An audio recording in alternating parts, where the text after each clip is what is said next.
Long time no see.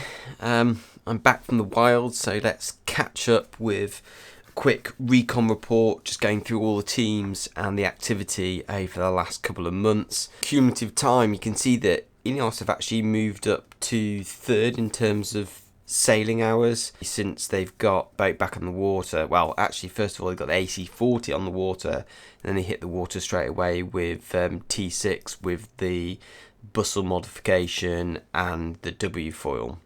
Emirates Team New Zealand, I think their numbers obviously dropping down to fourth overall in terms of time on water. They were obviously second at one point, but they have cycled through quite a lot of boats, lost quite a lot of time due to switching out from the AC40s commissioning, LEQ12, then the AC75 as well. The 40s are off to Europe, so they're back on the 75. But what these cumulative hours on the water don't tell for Emirates Team New Zealand is that actually a lot of that time has been spent with either 240, so 8 sailors, or the 75 with a full crew on as well, or actually more than a full crew in some circumstances. American Magic and Alinghi smashing in the hours. Luna Rossa definitely kind of more time off the water, but they do hit a lot of foil revisions. So now we've got, well, most of the teams sailing an AC40 and some guys, Luna Rossa just unpacking theirs at the moment. We can start to compare a little bit how they're stacking up on data.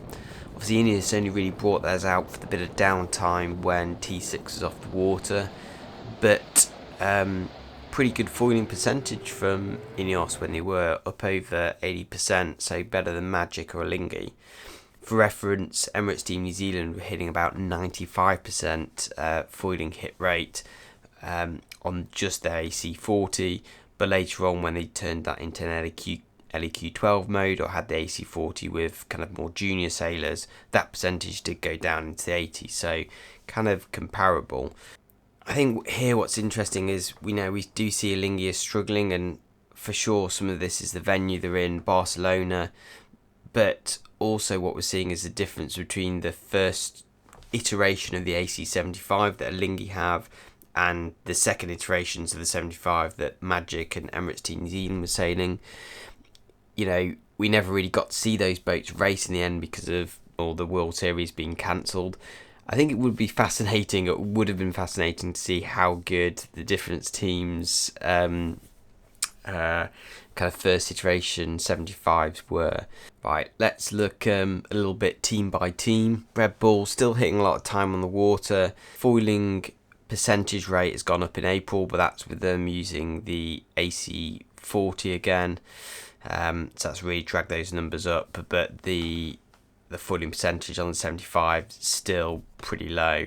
American Magic, in March the foiling manoeuvre rate went down, which I'm kind of surprised about because that's on the AC40. You'd imagine they'd had a better foiling rate with the AC40 than the 75, but that's not the case. They're actually better with Patriot than they've been in the 40. I think I've not really touched on this channel. I was kind of waiting for their chrome foil to show some signs as wear, so we can actually look at the mechanics of it and get an idea of how the flat moves. But that chrome finish is proving pretty resilient, even with Recon best Recon photos zoomed right in. There's not many blemishes in the surface,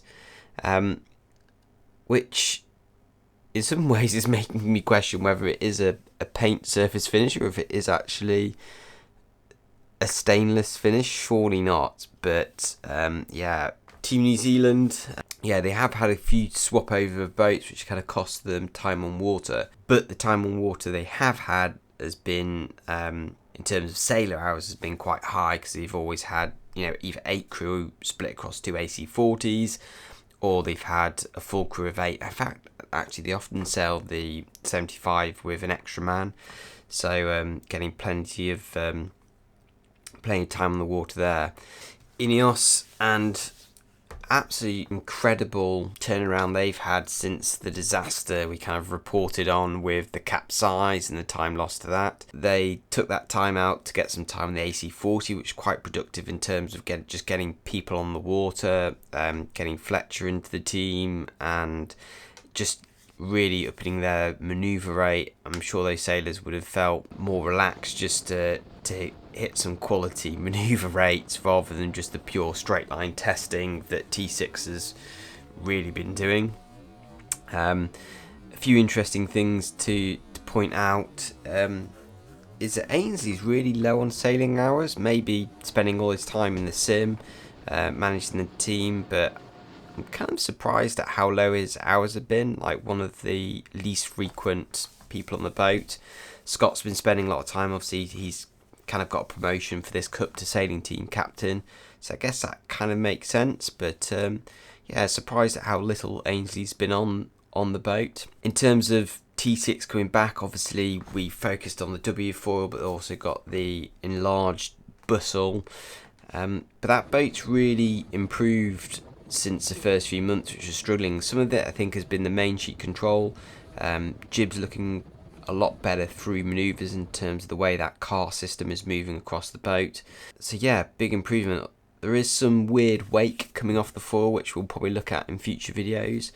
One other thing to notice is Cornish, who's helping out at Sail GP at the moment, did a monster ride in the Mallorca 312, finishing 18th. If you're wondering what that looks like, a huge grinder doing the Mallorca 312 and absolutely smashing in a top time, then here's some footage.